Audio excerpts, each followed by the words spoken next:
Probiotiklarning foydasi yo'qmi shunda? Foydasi bor, lekin yetarli emas. Aynan immunologiya nuqtai nazaridan oladigan bo'lsak, allergiya rivojlanmasligi uchun, immunitet pasayib ketmasligi uchun, umuman immunitet yaxshi ishlashi uchun ba'zi bir bizni ichaklarimizga joylashgan foydali bakteriyalar afsuski sotuvda mavjud emas. Ya'ni siz uni o'ldirganingizdan keyin antibiotik ta'sirida uni o'rnini to'ldira olmaysiz sotib olgan probiotiklaringiz bilan.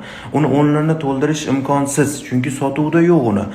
To'ldirish mumkin qachonki o'sha mavjud bo'lgan kam sonli o'sha bakteriyalarni sonini ko'paytirish orqali. Sonini qanday ko'paytiriladi? O'sha probiotik emas, prebiotik beriladi. O'sha ozuqasini ko'paytiradigan, ozuqa berish orqali o'sha bakteriyalarni ko'paytirish mumkin.